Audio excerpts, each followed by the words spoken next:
Ils sont morts pour le fric et pas pour l'Afrique. Alors, Seb, ferme ta gueule et dégage avec ton mythe bidon de bidasse française morte pour combattre le terrorisme au Sahel ou ailleurs dans le monde. Donc, bienvenue sur la chaîne Jadine TV en français. J'espère que vous allez bien. J'espère que tout va bien de votre côté. N'hésitez surtout pas à liker la vidéo et à la partager et à me donner vos avis en commentaire. Donc, aujourd'hui, on revient encore sur notre chère maman, la chère reine mère des abeilles, Nathalie Yamb. Si vous ne savez pas, Yamb en Wolof, ça veut dire abeille. Donc, voilà, ça, c'est la reine mère des abeilles. Donc, j'ai déjà fait des vidéos sur elle. Mais j'ai reçu tellement de foudre de la part de tous des gens qui la suivent. Donc voilà, peut-être qu'il y avait eu une incompréhension, peut-être que je me suis mal exprimé et tout ça. Mais ça ne veut pas dire que je ne l'aime pas et que je ne l'écoute pas. Non. C'est juste qu'elle avait attaqué directement notre président et voilà quoi. Si quelqu'un vient chez vous et attaque directement le chef de la maison, par exemple, est-ce que vous allez, en tant qu'habitant de la maison, vous allez juste rester calme et serein, vous n'allez rien dire, vous allez juste la regarder comme ça, faire ces choses? Oui, parce que vraiment, on avait un très grand espoir par rapport au nouveau régime que nous, le Sénégal, nous avons personnellement choisi à l'unisson pour changer les choses. Donc, quand Nathalie Yamb vient, même pas 2 jours ou 4 jours après l'élection du président Diomaye Faye et lui jette ses pierres, c'est quelque chose qui naturellement nous énerve, quoi. Il faut qu'on le dise comme ça. Mais revenons sur cette vidéo. Cette vidéo qui s'intitule Au combat. Elle est sur la chaîne de Nathalie Yamb. Là, on va partager notre avis. Je pense que ça, c'est l'une des meilleures vidéos qu'elle a déjà fait sur sa chaîne. Et cette vidéo est drôle, elle est instructive et vraiment, le message est fort. Donc, je vous laisse un peu l'écouter, après on revient. Bonjour, je m'appelle Nathalie Yamb. Vous savez ce que c'est le goumin? C'est le mot qui qualifie le chagrin d'amour en ouchi, en argot ivoirien. Quand ton cœur est froissé, quand l'os qui est dans la gorge là ne descend pas, on dit que tu as goumin. Eh bien, je vais vous présenter l'incarnation du goumin. Voilà Sébastien Lecornu, Seb pour les intimes. Il est le ministre français des armées. Il y a quelques jours, le bougre a encore mis nos noms dans sa bouche pour déblatérer son refrain habituel. Lisons ensemble ce qu'il a dit au journal français Le Figaro. Ceux qui... Donc, laissez-moi lire ça rapidement. Ceux qui, au Mali, au Niger ou au Burkina Faso, ont hier insulté la mémoire d'un soldat qui avait pourtant combattu le terrorisme, à leur demande, sont aujourd'hui en échec. Voir cette menace ressurgir après tant d'efforts à quelque chose de désespérant. Donc, vous allez déjà m'excuser parce que je vais devoir biper plein de mots dans cette vidéo parce que... Donc, voilà. Donc, surtout le mot MORT. C'est parce que, voilà, YouTube est assez compliqué. Donc, je vais devoir biper certainement beaucoup de mots. Je pense que je vais avoir du travail à faire sur cette vidéo alors. Seb. Donc, près de 3 ans après avoir été chassé du Mali, 2 ans après avoir été dégagé du Burkina, plus d'1 an après avoir été éjecté du Niger, la France a encore les brûlures d'estomac. Goumen vous a déjà des yako. En septembre 2023, j'avais déjà réagi à un pareil commentaire de Sébastien Lecornu, mais je l'avais fait par écrit sur Twitter et dans un article publié sur mon blog. Oui, j'ai un blog. Alors aujourd'hui, je vais faire une version vidéo, comme c'est ça qui circule bien. Donc, à la fin de cette chronique, il faut bien partager le lien pour que ça inonde tous les réseaux. On y va! Donc, on peut comprendre un peu l'esprit des Français de cette époque-là, de cette époque actuellement, parce que vraiment, on leur a appris, on les a éduqués dans le sens où ils sont mieux que nous, par exemple. Nous ne valons rien devant eux. Nous ne valons rien à leurs yeux. Donc, ils disent, et pour nous manipuler, ils nous disent que vraiment, on est là pour nous sommes les pompiers. Vous connaissez ce genre de pompier qui allume déjà le feu et qui vient après pour éteindre le feu. Il y en a, hein? Il y en a. Et c'est cet esprit-là qui évolue chez eux. Donc, la plupart des politiciens français ou occidentaux globalement, se disent ou bien se pensent supérieurs à nous, Africains, nous les colonisés, nous les... Donc, c'est ça qui est assez drôle dans cette situation. Continuez à écouter Nathalie Yam, vous verrez exactement ce que je veux dire. La première partie que je vais attaquer, c'est l'affirmation selon laquelle l'armée française serait venue à la demande des autorités du Sahel. Gros mensonge. Personne ne leur a demandé de venir avec leurs troupes. C'est l'État français qui a fait le « je m'invite », comme on dit chez moi, c'est-à-dire qui a fait le forcing pour déployer l'armée française au Sahel. Voici la lettre que le président de la transition d'alors, Diokunda Traoré, avait écrite au président français François Scooter Hollande le 9 janvier 2013. François Scooter Hollande. Vraiment, quand je vous dis que cette vidéo est drôle, là, vous allez me croire sur parole. Demande de l'appui aérien et du renseignement. Aucune troupe au sol n'a été demandée par les autorités maliennes d'alors, qui étaient d'ailleurs des autorités putschistes. Mais apparemment, déjà à l'époque, dans la doctrine française, il y avait les putschistes halal et les putschistes haram. Maintenant que ce premier mensonge a été débunké, je vais m'attaquer à la deuxième partie, les prétendus soldats français qui sont morts au combat. Écoutez très bien et très attentivement cette partie. Parce que là, réellement, la vidéo est réellement en relation avec le titre. Vraiment, ce n'est pas un titre putaclic, quoi. Excusez-moi. Parce que là, elle a réellement déconstruit un mensonge. Donc, écoutez-la. Au Sahel. Combien de fois n'a-t-on pas entendu cette phrase dans la bouche d'Emmanuel Macron, d'hommes politiques et de médias français, et même de citoyens lambda sur les réseaux sociaux? Donc même la dernière fois que je pense que Macron a fait sa dernière sortie, c'était ça. Hein? Non, la France n'est pas en recul en Afrique. Elle est simplement lucide, elle se réorganise. Je dis ça parce que quand je lis une bonne partie de notre presse et beaucoup de commentaires, les gens, regardant avec les lunettes d'hier, disent c'est terrible, l'Afrique, on est en train de disparaître. Non, on a choisi de bouger en Afrique. On a choisi de bouger parce qu'il fallait bouger. On a regardé notre relation passée, mémorielle, culturelle. On la factualise, on l'assume, on se dit la vérité. Mais on ne cède rien à la désinformation et aux ingérences. 2, nous avions une relation sécuritaire. Elle était de deux natures, en vérité. Il y a une partie, c'était notre engagement contre le terrorisme, depuis 2013. On avait raison. Je crois qu'on a oublié de nous dire merci. C'est pas grave, ça viendra avec le temps. L'ingratitude, je suis bien placé pour le savoir, c'est une maladie non transmissible à l'homme. Donc vous avez entendu, ce discours a fait grand bruit partout, même en Afrique et partout même dans le monde. Parce que Emmanuel Macron, depuis son piédestal, à chaque fois nous regarde comme des fourmis, quoi. Nous ne valons rien, pas mieux que des fourmis devant Emmanuel Macron. Donc, voilà pourquoi il dit qu'on a oublié de les remercier. L'Afrique a oublié de remercier la France. La France n'est pas en recul en Afrique et c'est elle-même qui a décidé de revoir ses stratégies, sûrement. Et alors que réellement, tout le monde voit exactement ce qui se passe. Donc, il pense qu'il peut nous manipuler alors que ce temps est révolu. Retournons à Nathalie Yam. Donc, c'était juste pour vous montrer à quel point ces gens-là nous prennent pour des... Je ne sais même pas quoi, des fourmis, sûrement. Mais des fourmis qui ne sont pas intelligentes, qui ne sont pas en société, des fourmis qui... Politiques et de médias français, et même de citoyens lambda sur les réseaux sociaux. Cette évocation qui est censée démontrer l'ingratitude animale des Africains ne tient pas la route dès lors que l'on analyse les faits.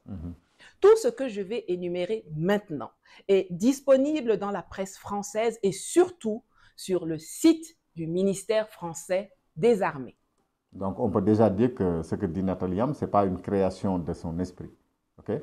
Donc, écoutez attentivement cette partie. C'est cette partie réellement qui m'a fait rire et qui m'a vraiment donné envie de faire cette vidéo. Vraiment, c'est extraordinaire. Allons-y voir dans le détail.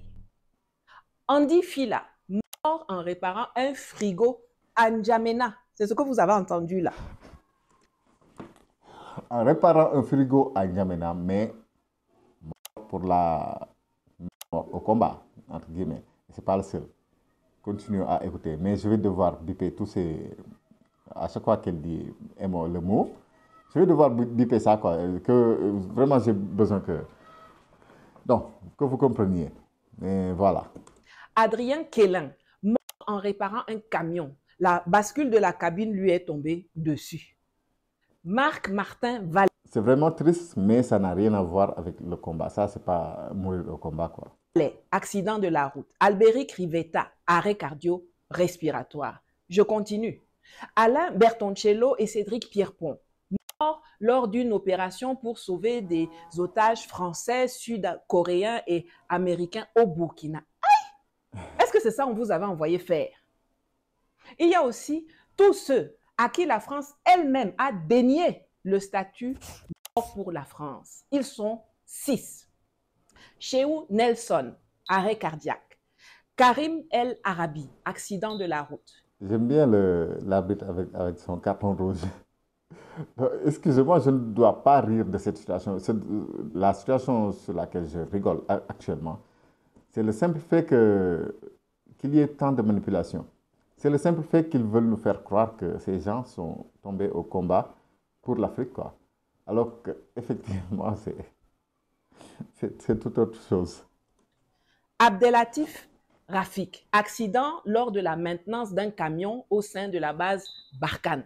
Vous avez bien entendu, hein, le type était là-bas en train de réparer un camion au sein du camp de l'armée française. Un pneu éclate, paf, on nous le colle, mort au combat. Tout ça juste pour que les Africains aient l'impression que la France est en train de perdre ses enfants pour l'Afrique. C'est juste pour ça qu'ils nous disent tout ça, quoi. Mais en réalité, voyons plus tard. Morgan Henry, mort sous sa tente dans le campement français au Burkina Faso. C'est-à-dire qu'on se lève un matin, on trouve un Gugus mort dans son lit et tac, il devient mort au combat. La gendarmerie, là-bas chez eux, a ouvert une enquête depuis 2020, donc 5 ans. Et ils n'ont jamais rendu public les résultats. Eux-mêmes savent pourquoi. Ah bah, pourquoi est-ce qu'ils vont rendre public ces résultats?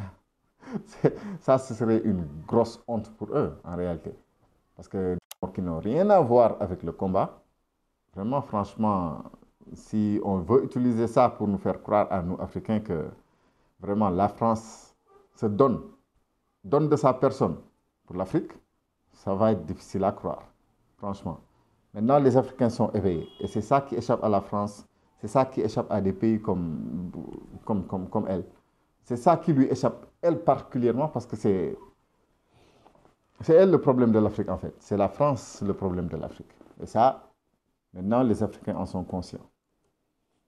Ensuite, il y a Nicolas Roche. Pour lui, on n'a jamais indiqué de quoi il est mort. Son nom a été effacé du mémorial des morts pendant les opérations extérieures françaises. Et enfin, il y a aussi Jean-Luc Ronis. Lui, là, je ne sais pas ce qu'il a fait, mais ce n'est que 3 mois après son décès que sa commune a été informée. Lui aussi a été zappé du mur des noms du monument aux morts pour la France en opération extérieure, inauguré en 2019 par Macron. Donc, elle a dit enfin, mais ce n'est pas fini. Là, elle ne fait que commencer. C'est ça qui est... Non, mais c'est dommage quand on parle de personnes qui ont perdu la vie, mais si ce n'était pas ça, ce serait tellement drôle. Et malgré le fait que ce sont des personnes qui ont perdu la vie, c'est déjà trop drôle. Je suis vraiment désolé de rire de cette situation, quoi. Mais ce sont les mensonges autour qui me font rire en réalité. Impossible de trouver une photo de lui. Si vous-même, vous le cachez, pourquoi vous voulez le mettre sur nos épaules? Bonne question. Bon. On est à combien? On est à 12, non? Attendez, je continue. Il y a eu 13 morts dans un accident de 2 hélicoptères de l'armée française causé par des palabres internes entre leurs équipes au sol et dans les airs. Les gars se disputent entre eux là-bas. Accident d'hélicoptère au Mali en 2019, des erreurs humaines. en cause d'après le rapport d'enquête. Il se crache, il meurt, un coup comme ça devient mort au combat. 12 plus 13, ça nous amène à 25. 25. On continue. 16 ont sauté. On continue, hein? Ce n'est pas encore la fin, ce n'est pas encore fini. Hein? On continue. Hein? Déjà, on en est à 25 morts au combat. Entre Gandhi Dofu Guémé, des Guémés grands comme ça, quoi. Donc voilà.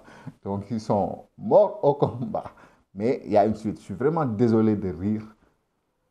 Vraiment, alors qu'on parle de décès, quoi. Mais c'est la situation globalement qui est drôle. Accidentellement sur des morts. Est-ce que l'on doit pour autant les comptabiliser dans le lot de ceux qui sont morts au combat? Je pense qu'à cet instant, il est bon de rappeler aux Français les 11 millions de mines qu'ils ont plantées en Algérie entre 1956 et 1959 et dont ils ont refusé de dévoiler l'emplacement jusqu'en 2007. Ces mines-là ont tué et exproprié plusieurs milliers de personnes, principalement des enfants. En mars 2023, un enfant de 6 ans est encore mort en sautant sur une mine française en Algérie. Si ça, c'est pas triste, si cette situation n'est pas vraiment inexplicable, moi, je ne vois pas ce qui est... C'est grave, quoi, en fait. Il est vraiment temps qu'on se pose la question, pour qui est-ce que la France prend l'Afrique? Il est vraiment temps que ce soit les Africains eux-mêmes qui se lèvent vraiment pour changer les choses.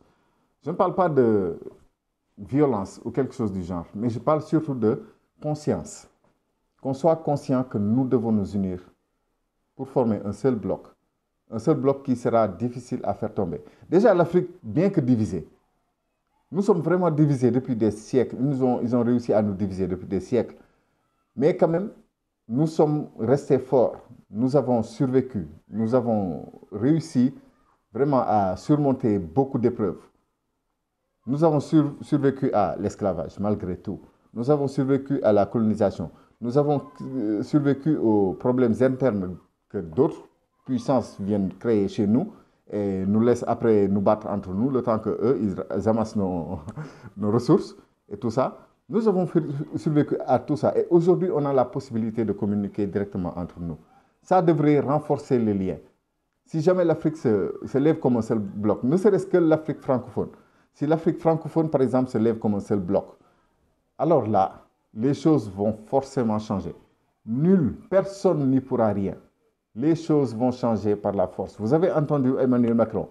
Il dit que ce que les Africains ont fait pour que la France prenne un peu de recul par rapport à l'Afrique, ce n'est pas...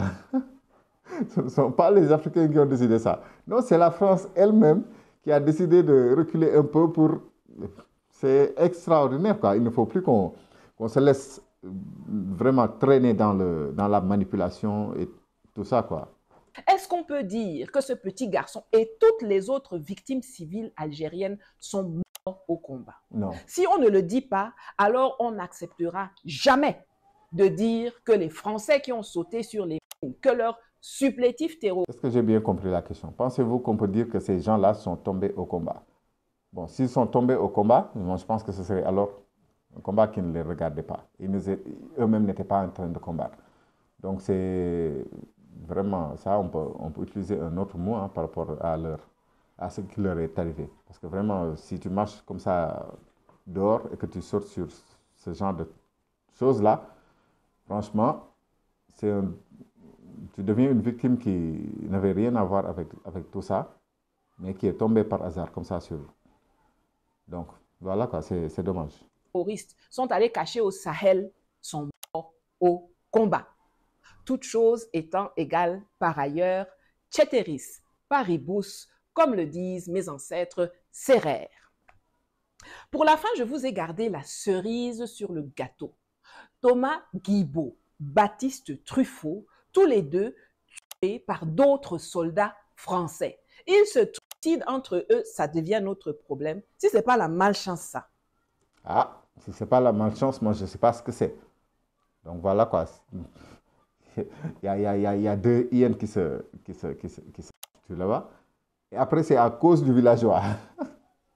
Donc, après, il y a quelqu'un qui vient d'ailleurs et qui vient nous dire qu'on doit être fiers parce que ces hyènes-là sont tombées au combat pour nous, quoi. Donc vraiment, pour qui on nous prend? Pour qui est-ce que réellement on prend l'Afrique? Ça, c'est une question que j'aimerais que vous me donniez la réponse. Nous voici donc à l'heure du bilan, le vrai bilan, étayé par des faits indiscutables que eux-mêmes ont communiqués. Morts au combat, vraiment, laissez-moi rigoler. Sur les 58 dont ils parlent, 43 sont morts dans des accidents, parfois d'ailleurs de leur propre fait, ou se sont tués eux-mêmes entre eux. Il en reste 15 qui sont morts pour la France et pas pour le Mali ni pour aucun autre pays de l'AE. Donc, vous êtes d'accord avec moi que le titre de la vidéo respecte bien le contenu de la vidéo. Hein? Là, elle a complètement déconstruit leur mensonge. C'est vraiment bien fait, quoi. Ils sont morts pour le fric et pas pour l'Afrique. Il faut que vous réécoutiez ça. Un autre pays de l'AES. Ils sont morts pour le fric et pas pour l'Afrique. Ça résume toute la vidéo. Et j'aime bien l'expression. Ils sont morts pour le fric, mais pas pour l'Afrique. J'adore l'expression. Ça résume absolument toute la vidéo. J'adore. Même en matière de comptabilité funèbre, ils sont perdants. 15, c'est moins que les 22 civils qui ont été tués par les soldats français alors qu'ils célébraient un mariage à Bounti, au Mali, en janvier 2021. Doit-on citer les centaines de milliers de soldats africains qui sont morts pour la France pendant la Première et la Deuxième Guerre mondiale, ou ceux qui ont été assassinés par l'armée française à Tiaroy après avoir risqué leur vie au front pour une métropole qui n'avait que mépris et spoliation pour eux?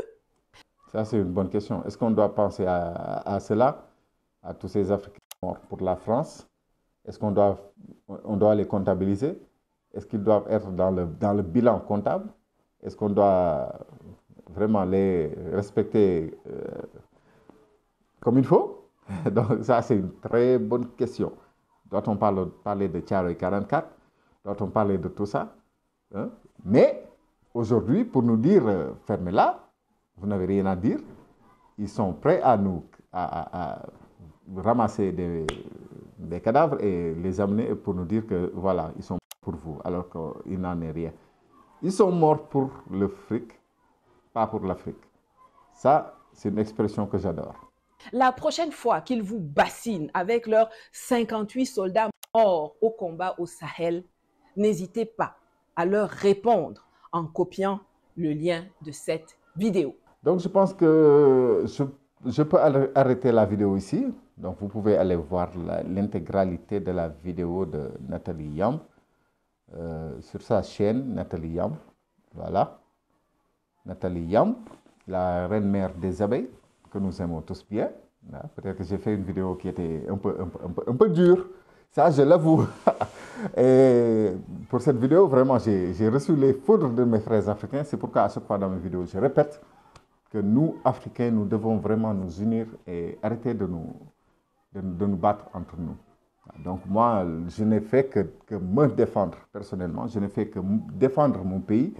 Je n'ai fait que défendre mon président. Et ça, c'est totalement légitime parce que je fais partie de ce peuple-là qui a consciemment élu Bassirou Diomaye Diakhar Faye. J'ai personnellement contribué à son élection en allant voter le jour du vote. Donc je me sens personnellement attaqué quand quelqu'un parle du président et vraiment veut l'accuser en 4 jours d'être parmi ceux du système. Et on peut comprendre ça. On peut comprendre que quand un président arrive au pouvoir en Afrique, qu'on s'attende à ce qu'il trahisse. Mais franchement, même si je l'ai dit et que personne n'a voulu Bon, la plupart n'ont pas voulu le croire au début. Donc je l'ai dit, j'ai dit que ces gens-là ne sont pas des gens qui vont trahir. Ce sont des gens qui sont comme nous, Sénégalais, de vrais Sénégalais. Ce sont des gens qui ont des valeurs.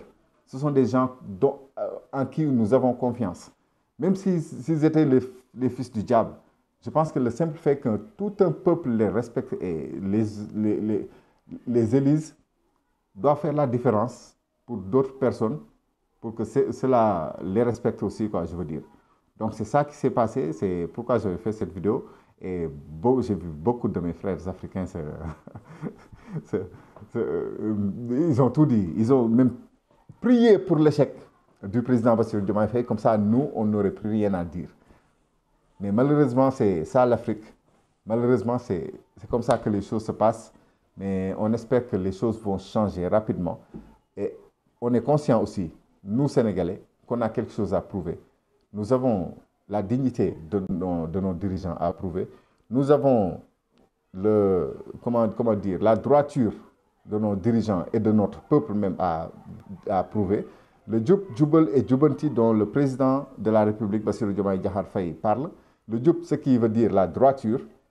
Le Djoubal, ce qui veut dire se mettre sur le chemin droit. Et le Djoubanti, qui veut dire mettre sur le chemin droit celui qui ne l'était pas. Donc c'est ça l'objectif principal actuellement dans ce pays. C'est-à-dire faire en sorte que tout soit normal, quoi. Vous voyez ce que je veux dire. Donc la vidéo est un peu trop longue, je pense. Donc je vais l'arrêter ici et après je vous donne rendez-vous dans une prochaine vidéo, sûrement demain. Comme ça, bon, n'oubliez pas de vous abonner et de liker la vidéo. Ok, je vais arrêter la vidéo ici et on se retrouve dans une prochaine vidéo, Inch'Allah. Merci beaucoup.